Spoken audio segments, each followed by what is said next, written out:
Hello everyone, how are you all. So मैं हूं आपका दोस्त सीए प्रणव और लेकर आया हूं बहुत ही important topic, change of origin, change of scale, one shot. Statistics में सबसे ज़्यादा जो कन्फ्यूजन वाला पॉइंट है वो ये है सर कि कौन सा मेजरमेंट चेंज ऑफ ओरिजिन से क्या इम्पैक्ट करता है, चेंज ऑफ स्केल से क्या इम्पैक्ट करता है। जब उनको इंडिविजुअली पढ़ा जाए तो वो समझ में आ जाते हैं, लेकिन जब पूरा सिलेबस अब कंप्लीट हो चुका है और इसे कलेक्टिवली पढ़ना है तब कन्फ्यूजन आता है सर कि कभी हम कोरिलेशन वाला ट्रीटमेंट रिग्रेशन में दे देते हैं, सेंट्रल टेंडेंसी वाला ट्रीटमेंट डिस्पर्जन में दे देते हैं। तो इन सारी चीज़ों को, इन सारे कन्फ्यूजन को अवॉइड करने के लिए मैं एक स्ट्रक्चर्ड वे में सिर्फ और सिर्फ चेंज ऑफ ओरिजिन और स्केल पर बहुत सारा फोकस करके इसके पूरे कन्फ्यूजन को दूर करने वाला हूँ। Important thing is that sir कि यहाँ पर मैं सिर्फ कॉन्सेप्ट नहीं बताऊंगा, आपको हर कॉन्सेप्ट को करवाकर फिर उसका एक एग्जाम्पल करवाऊंगा, ताकि पहले आपको सारे इंडिविजुअली क्लियर हो जाएं, फिर लास्ट में एक ऐसा फ्लो चार्ट मैंने आपके लिए बनाया है, अगर वो फ्लो चार्ट आपने समझ लिया बस डन डन डन डन। ठीक है, so I hope you guys are excited. फटाफट हम लोग सेशन को शुरू करते हैं सर, लेट्स बिगिन। सबसे पहले मैं अपना इंट्रोडक्शन दे देता हूँ guys. My name is CA Pranav Popat. I am a chartered accountant by qualification and educator at an academy for CA foundation maths LR stats and CA Intermediate Cost and Management Accounting. I'm a chartered accountant in first attempt and 5 years of experience I have corporate plus teaching. Unacademy Plus जो है sir बहुत ही exciting batches आपके लिए लेकर आया है। So many batches are going on, prices are very nominal and सिर्फ आपके पास इंटरनेट होना चाहिए और पढ़ने का जुनून। अनअकैडमी प्लस आपकी प्रिपरेशन को ले जाएगा नेक्स्ट लेवल पर। और अगर आप इसके साथ personal mentoring, personal guidance, test analysis और कुछ और पर्सनलाइज्ड फीचर्स चाहते हैं तो you can go for Iconic. So two kind of subscription are there, right. So charges you can see here, the respective charges are given for Plus and Iconic. And let's get started sir, आते हैं सीधे point पर। सबसे पहले sir start with the basics. ये है क्या सर? पहले तो ये बताइए sir, change of origin, change of scale है क्या? Change of origin, the change of origin means that some value has been either added or subtracted to the observation. तुम्हारे पास एक सेट ऑफ ऑब्जर्वेशन दिया है, उसका मीन निकाल सकते हो, डिस्पर्जन निकाल सकते हो, कोरिलेशन निकाल सकते हो, रिग्रेशन निकाल सकते हो। उस पूरे सेट ऑफ ऑब्जर्वेशन में अगर मैं कोई एक एक्स्ट्रा वैल्यू ऐड कर दूं सारे ऑब्जर्वेशंस पर, for example +3 +3 +3 +3 +3 for entire observations, तो मेरे मीन को उससे क्या इंपैक्ट होगा, मेरे डिस्पर्जन को क्या इंपैक्ट होगा, एसडी को क्या इंपैक्ट होगा, यही चीज हमको यहां पढ़नी है। तो ओरिजिन जब बोल रहा है तब आप किसी वैल्यू को ऐड या सब्ट्रैक्ट कर रहे हो, और वही अगर आपके पास वर्ड आ गया change of scale, when it is change of scale, now the point is different. अब ये एडिशन और सब्ट्रैक्शन नहीं, अब मल्टीप्लीकेशन और डिवीजन। क्योंकि सर जो ट्रीटमेंट एडिशन का होगा ना वही सब्ट्रैक्शन का होगा, और जो मल्टीप्लीकेशन का होगा वो डिवीजन का होगा। तो दो ही तरीके से हमको पढ़ना है, एक ओरिजिन का इम्पैक्ट, एक स्केल का इम्पैक्ट। उसमें फिर ऐसा नहीं होगा कि मल्टीप्लीकेशन का अलग, डिवीजन का अलग, नो। जो मल्टीप्लिकेशन पर अप्लाई होता है वही डिवीजन पर होता है, जो एडिशन पर होता है वही सब्ट्रैक्शन पर होता है। ठीक है सर, आई होप इतना पॉइंट आपको क्लियर है। एडिंग और subtracting some value origin, multiplying और dividing some value change of scale. Very good. सबसे पहले सर मैं एक छोटा सा एग्जांपल लेता हूं, ऐसा एग्जांपल लेता हूं जिससे कि हम लोगों को पहले तो समझ में आए कॉन्सेप्ट। अब जैसे आप देखिए, मैंने एक्स ऑब्जर्वेशन लिखा हुआ है 5 6 9 7 3, और अब मैं यहाँ पर इसका टोटल रख रहा हूँ, और ये मैं बोल रहा हूँ AM निकालो इसका, AM अरिथमेटिक मीन। तो चलिए पहले हम लोग एक काम करते हैं, AM ऑफ X निकालते हैं, सिर्फ X का अरिथमेटिक मीन निकालते हैं, सिर्फ X का, सबको टोटल कर देते हैं सर, कोई प्रॉब्लम की बात नहीं। कैलसी आ गया 5 + 6 + 9 + 7 + 3 30। सो हमारा AM हो जाएगा 30 divided by how many number of observation, 1 2 3 4 5 number of observation, so divided by 5। तो भाई ये सिंपल एवरेज तो सबको बनता ही है, दिस इज 6। ये आया था x का। अब मैं बोलता हूं यार x को थोड़ा सा चेंज करता हूं। कैसा चेंज कर रहा हूं? ओरिजिन का चेंज कर रहा हूं। x की हर वैल्यू में +2 +2 +2 +2 कर रहा हूं, और नए वाले ऑब्जर्वेशंस के सेट को y नाम दे रहा हूं, y। So y is x + 2। तो 5 + 2 7, 6 + 2 8, 9 + 2 11, 7 + 2 9 एंड 3 + 2 5। अब इनको ऐड करते हैं सर, कितना आता है चेक करो, 7 + 8 + 11 + 9 + 5, 40 आ रहा है सर। अब आप चेक करिए, what is the arithmetic mean of y? It is 40/5 which is 8।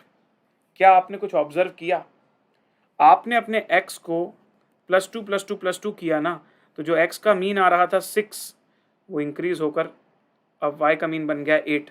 इसका मतलब सर अगर मैं एक पर्टिकुलर वैल्यू को सारे सेट ऑफ ऑब्जर्वेशन की हर वैल्यू से ऐड करता हूं तो मेरा मीन भी उतने से ही बढ़ जाता है। इसका मतलब चेंज ऑफ ओरिजिन का इंपैक्ट, यस और नो, कमेंट बॉक्स में रिप्लाई करो। यस, हो रहा है इंपैक्ट, सिंपल सी बात है। नेक्स्ट, नाउ माइनस करके देखता हूं सर, प्लस में तो हो गया, हो सकता माइनस में ना हो रहा हो। 5 - 3 2, 6 - 3 3, 9 - 3 6, 7 - 3 4 and 3 - 3 0, 2 3 5 6 5 11 11 4 15। So arithmetic mean of z, इसको मैंने z नाम दिया है। जब मैं x की हर वैल्यू में -3 कर रहा हूं तो इसको मैं z नाम दे रहा हूं। So this will be 15/5, that is 3। अब आपने देखा ध्यान से, आपके सारे सेट ऑफ ऑब्जर्वेशंस की वैल्यू अगर 3 से कम हो गई है, -3 हो गई है, तो आपका जो ओरिजिनल मीन था 6, x का मीन 6 था ना, वो भी -3 होने के बाद 3 होता है और वही 3 आंसर आपका आ रहा है। You can check it here.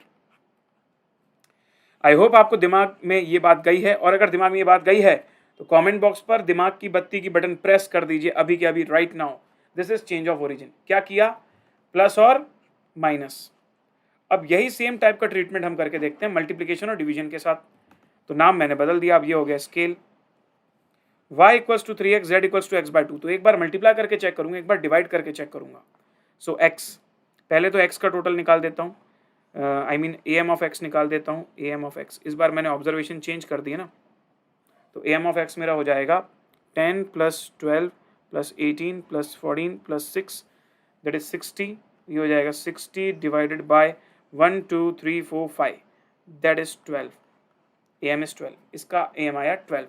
अब मैं सारे ऑब्जर्वेशंस को 3 से मल्टीप्लाई कर रहा हूँ। This will become 30, 12 will become 36, 18 will become 54, 14 will become 42 and 6 3 18। Again कैलसी को लाया जाए, 30 + 36 + 54 + 42 + 18, आंसर इज कमिंग टू 180। तो आप देख रहे हो ये 180 हो गया। अब चेक करते हैं अरिथमेटिक मीन ऑफ y क्या आ रहा है। It is coming to 180 divided by 5, and 180 divided by 5 कितना हो जाएगा सर आपका? ये हो जाएगा हमारा 36। तो आपने ध्यान दिया, आपकी x की सारी वैल्यूज 3 टाइम्स हो गई हैं, तो आपका जो अरिथमेटिक मीन था 12, वो भी 3 टाइम्स होके 36 हो गया। 12 3 जा 36। चलिए सर, अब x डिवाइडेड बाय 2 करते हैं, मतलब z निकाल रहा हूँ x डिवाइडेड बाय 2। 10 का half 5, 6 9 7 and 3, 7 3 10 9 19, 6 25, 25 5 30। So this had become now 30. So am of z is 30/5, that is 6। तो क्योंकि आपने सेट ऑफ ऑब्जर्वेशन को सबको हाफ कर दिया तो आपका मीन भी हाफ हो गया, 12 हाफ 6। आई होप कि चेंज ऑफ स्केल का इंपैक्ट भी इसमें होता है, ये चीज आपको समझ में भी आ गई। और न सिर्फ एम की बात कर रहा हूं यार, क्योंकि ये पहला एग्जांपल था तो आपको ओरिजिन और स्केल के बारे में भी थोड़ा और अंडरस्टैंडिंग दिया है। दिमाग की बत्ती फटाफट। चलिए ग्रेट। तो this was change of scale. तो जब मैं सेंट्रल टेंडेंसी की बात कर रहा हूं ना, तो अभी तो मैंने मीन लिया है। अब ऐसे तो मीन ले लो, मीडियन ले लो, जीएम ले लो, एचएम ले लो, मोड ले लो, everywhere this property will be applicable. We don't have to understand it for every measurement. हाँ, but for central tendency only, just within the bracket of central tendency I'm talking about। ठीक है, चल तो चलिए इसका conclusion पढ़ लेते हैं सर एक बार। अरे सर, लेकिन अगर ओरिजिन और स्केल साथ में आ गए तो वो भी देख लेता हूं मैं। ओरिजिन और स्केल मेरे साथ में आ गए तो क्या करना है? दोनों का इंपैक्ट हो जाएगा। अब जैसे ये ऑब्जर्वेशन से 13 15 21 17 19 9, तो पहले मैं ये निकाल देता हूँ am of x 13 + 15 + 21 + 17 + 9 which is 75। तो 75 हो जाएगा आपका summation of x divided by 5 which is equals to 15। इसका am आ रहा है 15 के बराबर। अब y निकालता हूँ 3x + 2, 13 3 जा 39 + 2 41, 15 3 जा 45 + 2 47, 21 3 जा 63 + 2 65, 17 3 जा 51 + 2 53, एंड 9 3 जा 27 + 2 29। इनको फटाफट ऐड कर देता हूँ कैलसी के अंदर। 41 47 65 53 and 29, it is giving you 235 in total. So अब निकालते हैं am ऑफ y। तो 235 divided by 5, that is equals to what, 47। अब मैं ये चेक करना चाहता हूं कि जो रिलेशनशिप x और y के बीच में थी, क्या वो सेम रिलेशनशिप x के मीन और y के मीन के बीच में थी। Let us check it. So if y is equals to 3x plus 2, अगर मैं ऐसा मान लेता हूं कि चलो इसमें x पुट कर देता हूं, तो क्या उससे y का वही आंसर आ रहा है जो y का मीन है। Let's try. x की जगह x का मीन रख दिया 15 plus 2। Oh wow, that's great. तुमने x की जगह x का मीन रखा तो तुम्हें ऑटोमेटिकली y का मीन मिल गया। Absolutely great. बस यही चीज तो हमको समझनी है। इसका मतलब अगर कोई भी सेंट्रल टेंडेंसी है और उसका जो वेरिएबल है वो लीनियर रिलेशनशिप से रिलेटेड है, x और y, तो बस तुम उस इक्वेशन में x की वैल्यू पुट कर दोगे तो y मिल जाएगा, y पुट कर दोगे तो x मिल जाएगा। सिंपल। क्योंकि ओरिजिन और स्केल दोनों पर अप्लाई हो रहा है, तो सीधे सीधे इक्वेशन को यूज कर दो, कोई प्रॉब्लम नहीं है। सिमिलरली अगर तुम ये z वाला भी यूज करना चाहोगे ना, अब मैं बिना सॉल्व किए पहले तुम्हें डायरेक्टली चेक करने की कोशिश करता हूं कि z का आंसर क्या आएगा, am ऑफ z। तो मेरे हिसाब से x माइनस 3, मतलब x का मीन है 15 minus 3 upon 2, that is 12 upon 2, 6 आना चाहिए। ये मैं ऐसा सोच रहा हूँ एज पर माई नॉलेज, जितना मैंने अभी समझा। अब चेक कर लेता हूँ। 13 minus 3 10 upon 2 5, 15 minus 3 12 upon 2 6, 21 minus 3 18 upon 2 9, and 17 minus 3 14 upon 2 7, 9 minus 3 6 upon 2 3, 6 5 11 11 9 20 20 and then 30। अब बताइए am ऑफ z कितना होगा, 30 अपॉन 5। Perfectly matching. I hope it is clear to you. Perfectly matching भाई, परफेक्टली मैचिंग। ठीक है, बहुत अच्छे, वेरी नाइस। ये बात थी हमारी change of origin, change of scale, arithmetic mean की। चलते हैं सर आगे नेक्स्ट पॉइंट पर। अब मैं इनका कंक्लूजन पढ़ लेता हूं as far as my central tendency is concern. So effect of change of origin and scale for central tendency only. So all the measures of central tendency are affected by both change of origin and scale. वो दोनों से ही impact होते हैं, चाहे आप origin की बात करो चाहे इम्पैक्ट की। तो सिंपल सा फंडा है। अच्छा, क्योंकि मैंने तुमको वो इक्वेशन में पुट करके ये भी चेक करवा दिया कि इक्वेशन में भी तुम उसको यूज कर सकते हो। So all the measures of central tendency satisfy linear relationship. चलिए sir, now it's time for example. So let's go to the example फटाफट right now. Two variables x and y are related by 2x plus 3y plus 7. ये equation दी हुई है। Given that the x bar is 15, what is y bar? बार मतलब समझते हो ना, mean. So x bar दिया हुआ है, तो मैं क्या करूंगा इसी इक्वेशन में 2x plus 3y plus 7 में, क्योंकि मुझे x दिया हुआ है तो x की जगह 15 रख देता हूँ। 2 into 15 plus 3 into y plus 7 equals to 0। तो ये हो जाएगा 30 plus 7 plus 3y is equals to 0. So 3y is equals to minus 37. So y is equals to minus 37 upon 3. Check कर लेते हैं एक बार। 2x plus 3y plus 7 equals to 0. Given x bar is equals to 15. कुछ नहीं करना भाई, इस पूरी इक्वेशन में x की जगह 15 रख देने का। 2 15 is 30, 3y plus 7 equals to 0. 30 plus 3y equals to 7. So 3y is equals to minus 37. So y is equals to minus 37 by 3. और मजे की बात ये जो y तुम्हारा आया है ना, यही y का मीन भी है, am. That is y bar. So y bar की वैल्यू आ गई minus 37 by 3. This is first example. ये तो था सर मीन का। क्या ये सेम चीज मीडियन पर भी अप्लाई होगी? मैंने बोला ना भाई, सारी सेंट्रल टेंडेंसी पर अप्लाई होगी। चलो, सो इक्वेशन दी हुई है y is equals to 2x minus 3. This is how x and y are related. If the median of x is given as 20, what is the median of y? तो y median हो जाएगा आपका, median of y is equals to 2 into 20, x की जगह 20 रख दिया 3, तो 40 minus 3 37 is the answer. Simple. तो ये लीनियर रिलेशनशिप पूरी की पूरी सेंट्रल टेंडेंसी पर अप्लाई होगी। अब चलते हैं डिस्पर्जन में। डिस्पर्जन का मैं समझने के लिए कोशिश करूंगा रेंज को लेकर। ईजी है, तुरंत समझ में आ जाएगा। फिर जो भी कंक्लूजन रेंज पर निकलेंगे वो सिर्फ रेंज के लिए नहीं, सारे के सारे मेजर ऑफ डिस्पर्जन के लिए एप्लीकेबल हैं। सो ये x दिया हुआ 9 5 18 36 20। मुझे बताइए what is the range of x। बहुत simple sir, range of x निकालने के लिए सबसे बड़ी वैल्यू 36 और सबसे छोटी value 36 minus 5। So the range is 31। अब मैं एक काम करता हूँ, सारे वैल्यू को प्लस टू करता हूँ, ओरिजिन का चेंज 11 7 20 38 22। ओके सर, अब मुझे रेंज ऑफ वाई निकालना है, रेंज ऑफ वाई। तो वाई वाले ऑब्जर्वेशन का सबसे लार्जेस्ट वैल्यू क्या है? 38। वाई वाले ऑब्जर्वेशन का सबसे स्मॉलेस्ट वैल्यू कौन सा है? सर 7। चेक करो क्या again it is matching? Yes it is matching absolutely, बहुत बढ़िया। So range of y is 31। I hope it is clear. मतलब सर 31 तो पहले भी था, 31 तो बाद में भी है, लेकिन सर जब x को तुमने +2 कर दिया तो तुमने रेंज को +2 क्यों नहीं किया? वही तो चेक करवा रहा हूं कि मेजर ऑफ डिस्पर्जन निकालते समय, range is a major of dispersion, major of dispersion निकालते समय चेंज ऑफ ओरिजिन, मतलब किसी भी वैल्यू को प्लस और माइनस करने से कोई फर्क नहीं पड़ता, कोई फर्क नहीं पड़ता, ठीक है। सो वही यहां पर हमने देखा, इसका भी 31 आया, इसका भी 31 आया।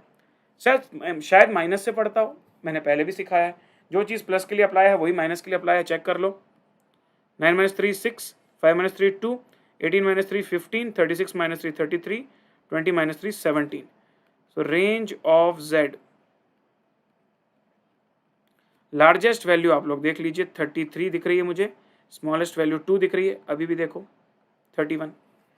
इससे ये कंक्लूजन मिला कि रेंज जो है उसको चेंज ऑफ ओरिजिन का फर्क नहीं पड़ता, और क्योंकि जो चीज रेंज पर अप्लाई हो रही है वो सारे मेजर ऑफ डिस्पर्जन पर अप्लाई होगी, so none of the measure dispersion get affected by change of origin. I hope it is clear, दिमाग की बत्ती जलाइए।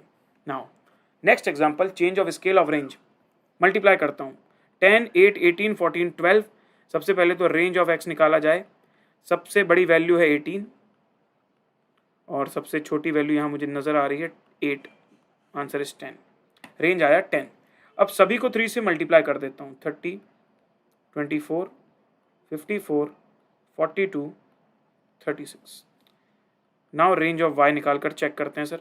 सबसे बड़ी वैल्यू मुझे नज़र आ रही 54 और सबसे छोटी वैल्यू मुझे नज़र आ रही 24, दोनों का डिफरेंस निकाला 30। सर ये तो चेंज हो गया, हाँ ना, तो वही तो हमको चेक करना था कि x का रेंज आ रहा था 10, तुमने x को 3 गुना कर दिया तो y का रेंज आ गया 30। मतलब चेंज ऑफ स्केल का इंपैक्ट आ रहा है, यस बोलूं या नो बोलूं? आ तो रहा है सर, आपने अपने ऑब्जर्वेशन को इंटू 3 किया तो आपका रेंज भी इंटू 3 हो गया, सिंपल। नाउ डिवीजन करके देखता हूँ, 10/2 5, 8/2 4, 18/2 9, 14/2 7 एंड 12/2 6। अब देखो रेंज ऑफ z निकालने के लिए सबसे लार्जेस्ट वैल्यू नज़र आ रही है 9, सबसे स्मॉलेस्ट वैल्यू नज़र आ रही है मुझे 4, आंसर इज 5। देखो ना भाई, तुमने तुम्हारे x के हर ऑब्जर्वेशन को आधा कर दिया, हाफ कर दिया, 1/2 कर दिया, तो तुम्हारा रेंज भी 10 से 5 हो गया, हाफ हो गया। इसका मतलब चेंज ऑफ स्केल का इंपैक्ट है। लेकिन अब आएगा थोड़ा सा ट्विस्ट, क्या चेंज ऑफ स्केल का एज इट इज इंपैक्ट लगेगा? और एग्जांपल लेते हैं, मैंने किया -3। अब पिछला एग्जांपल और अगला एग्जांपल तो सेम है, तो रेंज ऑफ एक्स तुम्हारा 10 ही आएगा यहां पर भी, आर एक्स इज 10। लेकिन अब मैं तुमसे पूछना चाहता हूं कि अगर तुम y निकालते समय कर रहे हो -3 × 6, तो क्या तुम्हारा रेंज -30 आएगा? लॉजिकली तो आना चाहिए। अगर -1/2 करता हूं तो क्या ये -5 आना चाहिए? लॉजिकली तो आना चाहिए। लेकिन चेक करते हैं, 10 × -3 -30, 8 × 3 -24, 18 × 3 -54, -42 एंड -36। अब मुझे बताइए for y what is the largest observation? Sir negative में तो लार्जेस्ट वो होता है जो सबसे छोटा वैल्यू होता है, तो लार्जेस्ट ऑब्जर्वेशन तो -24 हो गया, उसको तुम माइनस करते हो स्मॉलेस्ट ऑब्जर्वेशन से। स्मॉलेस्ट ऑब्जर्वेशन क्या है? जो सबसे बड़ा है वो नेगेटिव में, दैट इज -54। अब अगर मैं इसको सॉल्व करने जाऊं, -24 + 54 इज 30। अरे गजब सर, मतलब ये -30 गलत था। हाँ, इसका मतलब चेंज ऑफ स्केल का इंपैक्ट तो आएगा, लेकिन ये जो साइन लगा हुआ है ना माइनस, इसका इंपैक्ट नहीं आएगा। इसका मतलब change of origin no effect, but change of scale में 2 केसेस बन गए। पहला केस, क्या वैल्यू का इंपैक्ट है? हाँ है, अभी भी देखो 3 टाइम्स तो हुआ ही है, 10 अभी भी तुम्हारा 3 टाइम्स हुआ है, लेकिन माइनस को इग्नोर करके हुआ है। इसका मतलब मैं ऐसा लिख सकता था, range of y is equals to only -3 का मॉड्यूलस रेंज ऑफ x। मतलब जो भी चेंज ऑफ स्केल की वैल्यू आएगी ना, उस पर मोड लगा देना।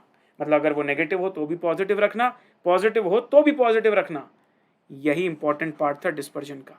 अब भूलोगे तो नहीं। देख लेते हैं यहां पर भी, मेरे हिसाब से -5 आना था, लेकिन नहीं आएगा, +5 आएगा। देखो 10/2 -5, 8/2 -4, -9, -7 -6।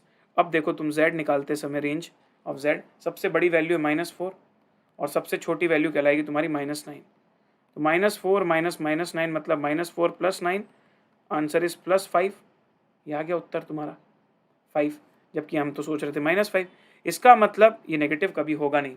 इससे आपको एक चीज और समझ में आती है कि अगर पॉजिटिव मल्टीप्लाई करने से भी पॉजिटिव आ रहा है, नेगेटिव मल्टीप्लाई करने से भी पॉजिटिव आ रहा है, तो फिर मेजर ऑफ डिस्पर्जन कभी नेगेटिव होता भी है कि नहीं?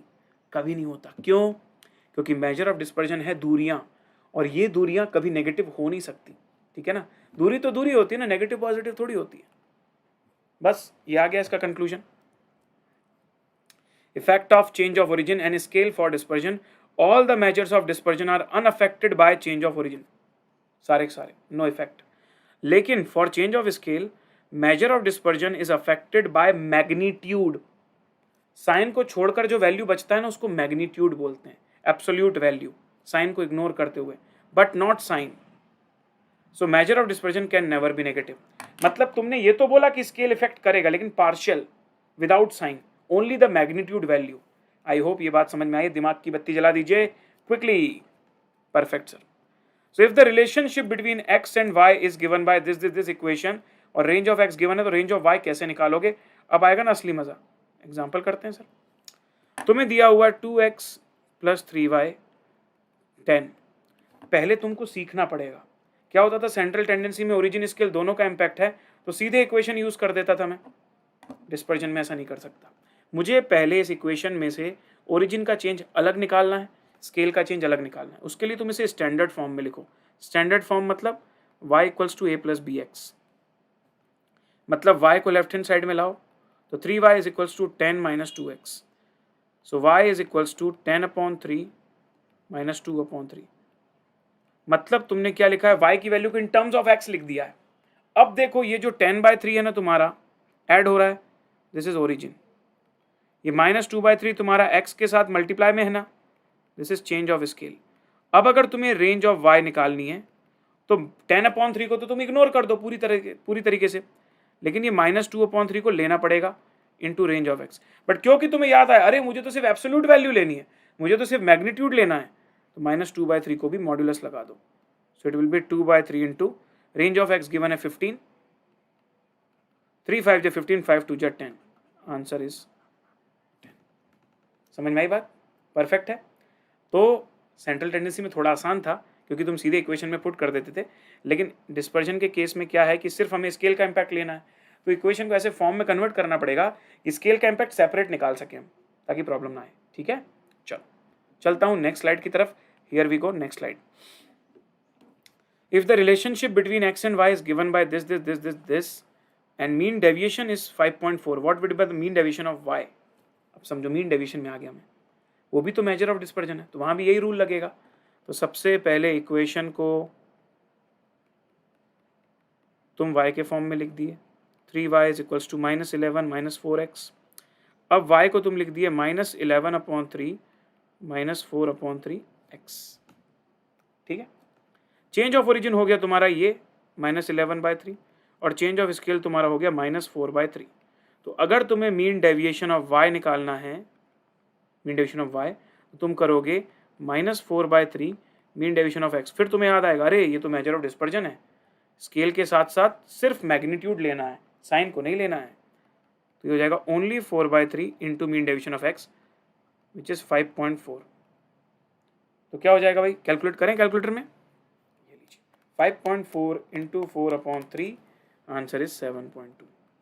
ये चीज़ समझनी आपको बहुत ज़रूरी थी। ठीक है ना? चलो, तो दोनों सेम चीज़ हो गई, मीन डेविएशन हो चाहे रेंज हो, सब में सेम अप्लाई होगा। अब मज़ा आएगा सर, क्योंकि ये जो मैंने एग्जांपल लिया है ना, इसमें आपका सेंट्रल टेंडेंसी एंड डिस्पर्जन दोनों मिक्स हो जाता है। पढ़ता हूँ सवाल को आप लोगों के साथ आराम से। If the relationship between x and y is given by 2x + 3y - 7, the mean and the mean deviation about mean is given as 1 and 0.3। The mean and the mean deviation about mean, मतलब mean भी तो दिया है central tendency, mean deviation भी दिया है dispersion. Then what is the coefficient of mean deviation of y? और तुमसे जो चीज़ पूछी है ना, वो भी तो दोनों का मिक्सचर है। तुमसे जो चीज़ पूछी है वो भी दोनों का मिक्सचर है। कैसे sir? Coefficient of mean deviation of y निकालने को बोल रहा है तुमको। क्या फॉर्मूला होता है sir? Mean deviation about mean upon mean into 100, क्योंकि ये चीज़ y के लिए है तो mean deviation about mean of y and mean of y। तो पहले ये दो चीज़ें निकालनी पड़ेंगी, फिर इस फॉर्मूले में पुट करूंगा मैं। तो पहले निकालता हूं mean deviation of y। Equation है 2x plus 3y minus 7 equals to 0। तो सबसे पहले तो इक्वेशन को स्टैंडर्ड फॉर्म में लिखना ज़रूरी है। So 3y is equals to 7 minus 2x। Okay, so y is equals to 7 over 3 minus 2 over 3x। इसका मतलब ओरिजिन का चेंज है 7/3, लेकिन स्केल का चेंज है -2/3। तो जब तू मीन डेविएशन ऑफ y निकालने जाओगे तो हो जाएगा -2/3 मीन डेविएशन ऑफ x। लेकिन फिर तुम्हें याद आएगा अरे नहीं, मैग्नीट्यूड लेना है बस। तो मीन डेविएशन ऑफ y निकल के आएगा तुम्हारा only 2/3 into mean deviation of x दिया हुआ है 0.3। तो md ऑफ y हो गया अपना 0.2। समझ में आई ये वाली बात? अगली बात, मीन। मीन का तो क्या है, कोई दिक्कत ही नहीं मीन को। मीन तो बोलता है मुझे पूरी इक्वेशन में डाल दो तुम। तो 2x प्लस 3y माइनस 7 बोल रहा y का मीन चाहिए, कोई बात नहीं, y का मीन चाहिए तो आप एक काम करो, इस इक्वेशन में x की जगह आप x का मीन डाल दो 1। तो 2 इंटू 1 plus 3y minus 7 is equals to 0। So 3y is equals to 7 minus 2 और y इज इक्वल्स टू 5/3 आ गया। अब इस वाले फॉर्मूले में दोनों को डाल देंगे। तो देखा आपने, मैंने यहाँ पर जब मीन डेविएशन निकाला तो सिर्फ स्केल का इम्पैक्ट लिया, साइन इग्नोर करके। जब सेंट्रल टेंडेंसी लिया तो दोनों का इम्पैक्ट ले लिया, पूरी इक्वेशन लीनियर रिलेशनशिप ले ली। और अब दोनों का मिक्सचर आएगा कोएफिशिएंट में, तो वहाँ पर दोनों की नई वाली वैल्यू डाल दूंगा। 0.2 डिवाइडेड बाय 5/3 इंटू 100 हो गया। तो हो जाएगा 0.2 डिवाइडेड बाय 5 है ना, 5/3 कितना होता है 1.66 इंटू 0.2 इंटू 100, ये आ रहा है 12। Answer is 12। आई होप आप इस बात को समझ पाए हो, ठीक है। Very important thing. Now example next one, simple वाला एग्जाम्पल। बोल रहा है आपका 2x प्लस 3y प्लस 4 से जुड़ा हुआ है इक्वेशन और standard deviation of x given है 6। तो स्टैंडर्ड डेविएशन ऑफ y निकालो।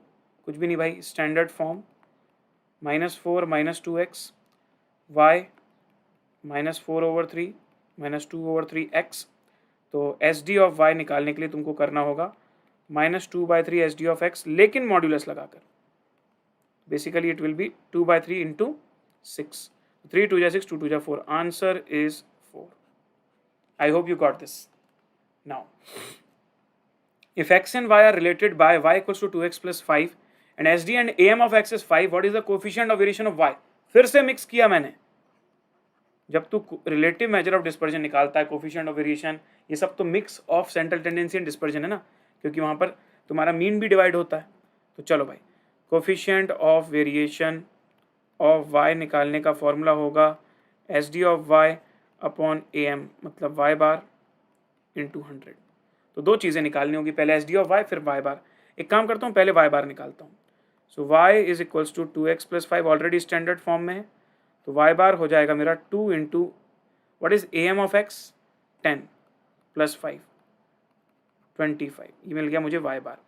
अब मुझे निकालना है standard deviation of y, already standard form में, तो सिर्फ चेंज ऑफ स्केल लूंगा 2 into S D of x 2 into 5, answer is 10। अब देखो इनको यहाँ पुट कर देता हूँ, एस डी हो गया 10, मीन हो गया 25 इंटू हो गया 100, आंसर इज 40 खत्म। ये हो गया डिस्पर्जन। तो अब आ चुके हैं सर हम लोग कोरिलेशन पर। Next point that is correlation sir.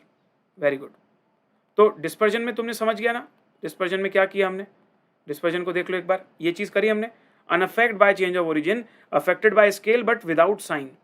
अब मैं जब कोरिलेशन में आ रहा हूं ना, तो मैं वो जैसे रेंज और एम का डेरिवेशन किया था वो नहीं करूंगा। क्यों? क्योंकि अब तुम समझ गए हो चीजों को, अब सीधे उसको अप्लाई करेंगे। तो कोरिलेशन ये बोलता है कि मुझे कोई फर्क नहीं पड़ता ओरिजिन से। तीसरा मेजरमेंट आ गया है, सेंट्रल टेंडेंसी पढ़ चुके हो, डिस्पर्जन पढ़ चुके हो, कोरिलेशन में आ चुके हो, मुझे ओरिजिन से कोई फर्क नहीं पड़ता।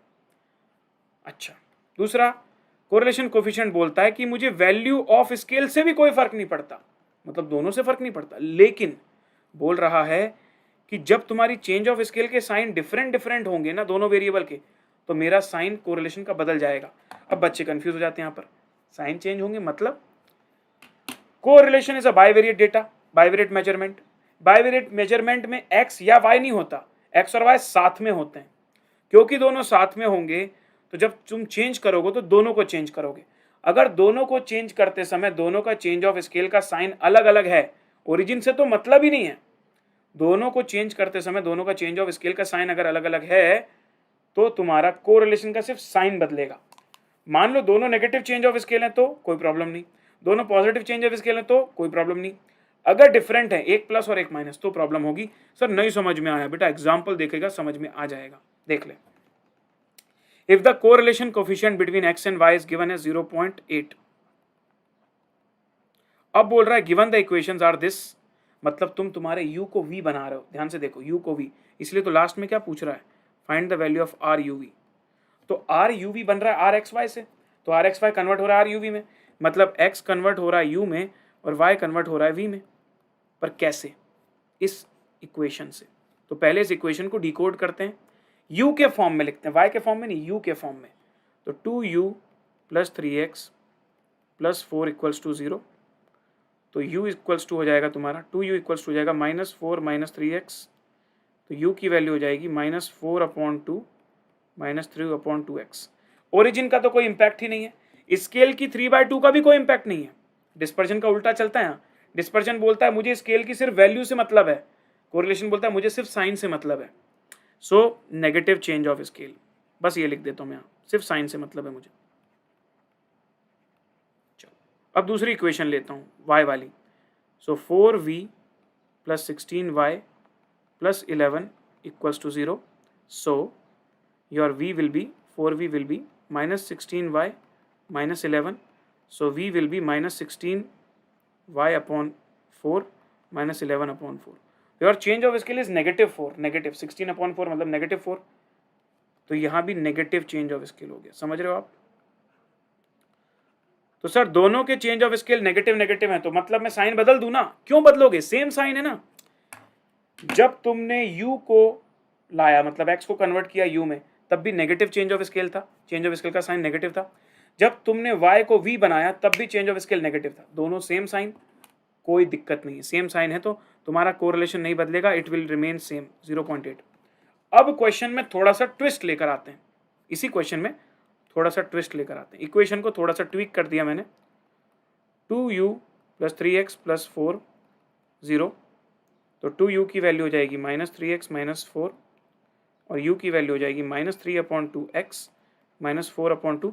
तो चेंज ऑफ स्केल तुम्हारा हो गया है -3/2, which is negative scale, negative scale change. मुझे तो वैल्यू से वैसे भी मतलब नहीं था। फिर आ रहा है 4v - 16y प्लस 11 इक्वल 0, सो ये हो जाएगा तुम्हारा 4v is equals to 16y - 11, 16y उस तरफ क्या पॉजिटिव हो गया, so v is equals to 16/4y -11/4, मतलब यहाँ चेंज ऑफ स्केल आया है +4, विट is positive change of scale. अब आएगी समस्या, समस्या क्या, अब आएगा इफेक्ट। अभी तक कोरिलेशन को कोई मतलब नहीं था, अब आएगा इफेक्ट। बोल रहा है देखो RXY 0.8 दिया है, जब तुमने x और y को u और v बनाया, क्या तुम्हारे दोनों change of scale same sign के हैं, क्या दोनों नेगेटिव है, नो। क्या दोनों पॉजिटिव है, नो। एक पॉजिटिव एक नेगेटिव, मतलब ये हो जाएगा -0.8। तो साइन को सिर्फ तभी चेंज करना है जब एक साइन पॉजिटिव एक साइन नेगेटिव। अब पढ़ो इसको, ना समझ में आए तो बोलो। Correlation coefficient is unaffected by origin, origin को तो भूल ही जाओ। Remains unaffected by value of change of scale also, तो चेंज ऑफ स्केल की वैल्यू को भी भूल जाओ। But if the sign of change of scale of both the variables are different, then correlation coefficient का साइन विल चेंज। परफेक्ट, ये था correlation. इस तरह से हमने सर 3 तरह के चैप्टर्स का ओरिजिन और स्केल का ट्रीटमेंट समझ लिया। आई होप मजा आ रहा है, वीडियो को लाइक जरूर करना। अब देखते हैं effect of change of origin and scale for regression. Regression बोलता है देखो भाई, मुझे ओरिजिन से कोई इंपैक्ट नहीं है, लेकिन मुझे स्केल से इंपैक्ट है, और उसमें कुछ भी नहीं लिखा वैल्यू और साइन, मतलब दोनों से इंपैक्ट है। लेकिन इसको कैसे ट्रीट करेंगे वो थोड़ा सोचना पड़ेगा। बोल रहा है मान लो तुम्हारा original pair of variable x y है, ओरिजिनली एक्स वाई है, उसको चेंज करके तुमने यूवी बना दिया, यूवी, जैसे हमने पिछले वाले में किया था, बाइवेरिएट डेटा है ना। जब तुम्हारे पास एक्स वाई होता था तो तुम्हारे पास बी वाई एक्स और बी एक्स वाई होते थे regression coefficient, b x y और बी वाई एक्स। लेकिन क्योंकि तुम्हारे वेरिएबल चेंज हो गए तो अब तुम्हारे नए कोफिशिएंट होंगे b u v, b v u. तो ये बी यू वी और बी वी यू निकालूंगा कैसे मैं? तो बी वी यू हो जाएगा मेरा b y x into change of scale of y को ऊपर, change of scale of x को नीचे। ध्यान से समझना, अगर तुम्हें regression coefficient of v on u निकालना है तो वी ऑन यू का दोस्त कौन है? वाई एक्स, क्योंकि वाई से बना वी, एक्स से बना यू, तो वी यू का दोस्त हो गया वाई एक्स, वो लिखा। अब y और x में पहले y आता है, x बाद में आता है, तो न्यूमिनेटर में change of scale of y लोगे, डिनोमिनेटर में change of scale of x लोगे। एग्जांपल लेंगे, टेंशन मत लेना। सिमिलरली उल्टा कर दो बी यू वी में, जब तुम regression coefficient of u on v निकाल रहे हो, it will be equals to regression coefficient of x on y, क्योंकि दोनों सेम फैमिली से बिलोंग करते हैं, इनटू क्योंकि x पहले आया तो उसका रेशियो ऊपर, y बाद में आया तो उसका रेशियो नीचे। ये नोट्स बहुत इंपॉर्टेंट है भाई, सब कुछ बयां करते हैं। एग्जाम्पल करने के बाद फिर से देखेंगे तो पूरी तरीके से समझ में आएगा। If the relationship between two variable x and u is this, क्या बोल रहा है? u plus 3x equals 10, मतलब u की वैल्यू minus 3x plus 10। इससे मुझे चेंज ऑफ स्केल मिल जाएगा। क्या है स्केल चेंज की वैल्यू? एग्जैक्टली -3। ठीक है, उसके बाद दिया है y और v के बीच में रिलेशनशिप है 2y plus 5v 25। So 5v is equals to 25 minus 2y and v is equals to 5 minus 2 by 5y। ठीक है, तो फिर से अगर तुम्हें स्केल चेंज चाहिए तो स्केल चेंज हो जाएगा -2/5। अब देखो ये वाला जो स्केल चेंज था ना, ये x का था, this was scale change of x, this is scale change of y। अब तुमको बोल रहा है कि regression coefficient of y on x is given, b y x is given as 0.8। तुमसे बोल रहा है निकालो b y v on u, मतलब बी वी यू। तो बी वी यू की वैल्यू होगी बी वाई एक्स। फिर से सुनना, regression coefficient of v on you की वैल्यू होगी, बी वी यू की वैल्यू होगी बी वाई एक्स। क्योंकि वाई एक्स में वाई पहले आ रहा है तो scale change of y, scale of y को ऊपर लोगे और स्केल चेंज ऑफ एक्स को नीचे लोगे। वही फॉर्मूला मैं यहाँ पर अप्लाई करके दिखा रहा हूँ। ये हो जाएगा 0.8 इंटू स्केल ऑफ वाई आ रहा है -2/5 और स्केल ऑफ एक्स आ रहा है -3। माइनस माइनस कैंसिल हो जाएंगे, ये हो जाएगा तुम्हारा 0.8 into 2/5 divided by 3। Answer is coming to 0.106। Positive वो भी, समझ रहे हैं? समझ रहे हो भाई, है ना? तो u से जब v बना, सॉरी x से जब u बना तो -3 चेंज ऑफ स्केल था, y से जब v बना तो -2/5 चेंज ऑफ स्केल था। अब तुम्हें regression coefficient of Y X से regression coefficient of V U बनाना है तो पहले तो बी वाई एक्स लेना पड़ेगा, फिर उसमें मल्टीप्लाई करोगे change of scale of y को ऊपर, change of scale of x को नीचे। तो वाई और एक्स लिखा है तो वाई ऊपर एक्स नीचे, एक्स वाई होता तो एक्स ऊपर वाई नीचे। आई होप इट इज क्लियर, या कूल। तो क्योंकि अब हमने सारी चीजें समझ ली है तो ये रहा वो फ्लो चार्ट जो मैंने तुमको प्रॉमिस किया था, मैं बना के दूंगा। ध्यान से समझो, change of origin and scale, central tendency है, ओरिजिन का इफेक्ट हाँ है, स्केल का इफेक्ट हाँ है, डिस्पर्जन। ओरिजिन का इफेक्ट नहीं है, स्केल का इफेक्ट है लेकिन मैग्नीट्यूड में, साइन में नहीं है। तो स्केल में मैंने दो बातें कर ली ना, स्केल में मैग्नीट्यूड का इफेक्ट है, साइन का नहीं है, इसलिए तो मेजर ऑफ डिस्पर्जन कभी नेगेटिव नहीं होते। कोरिलेशन, ओरिजिन कोई इफेक्ट नहीं, स्केल फिर से दो बातें, मैग्नीट्यूड का कोई इफेक्ट नहीं है, साइन का इफेक्ट तभी आएगा जब दोनों वेरिएबल्स के जो साइन का चेंज ऑफ स्केल है वो डिफरेंट होगा। Affected only if different in both the variables, अगर चेंज ऑफ स्केल का साइन दोनों में डिफरेंट है तभी साइन का इम्पैक्ट आएगा। और रिग्रेशन में तो दोनों का इम्पैक्ट है, और रिग्रेशन में तो ओरिजिन का इम्पैक्ट है नहीं और स्केल का दोनों का इम्पैक्ट है, मतलब मैग्नीट्यूड और वैल्यू, और उसको तो बहुत अच्छे से हमने ये वाले फॉर्मूले से समझ लिया है सर। ठीक है, कि अगर तुम्हें बी वी यू निकालना तो b y x, scale of y को ऊपर, स्केल ऑफ एक्स को नीचे, बी यू वी निकालना है तो एक्स वाई पहले, एक्स ऊपर, वाई नीचे। साइन वाइन का इसमें कोई प्रॉब्लम नहीं है, कोई भी दिक्कत साइन की इसमें नहीं है। सो आई होप आपको ये सेशन बहुत अच्छा लगा, फ्लो चार्ट बहुत यूजफुल लगा। अगर मजा आया तो इस वीडियो को वायरल कर दो, दोस्तों के साथ शेयर करो, वीडियो को लाइक जरूर करो। And thank you so much for watching. Don't forget to subscribe this channel, press the bell icon, like and share, download कर लेना अनअकैडमी लर्निंग ऐप एंड मुझे जरूर फॉलो कर लेना। यूज कोड CA प्रणव अगर आप सब्सक्रिप्शन लेते समय ये कोड यूज़ करेंगे तो वहाँ से पॉजिटिव वाइब्स मेरे पास आएंगी कि हाँ भाई आपको वीडियो में बहुत मज़ा आया. So use my code to get the 10% discount. See you all, take care, bye bye.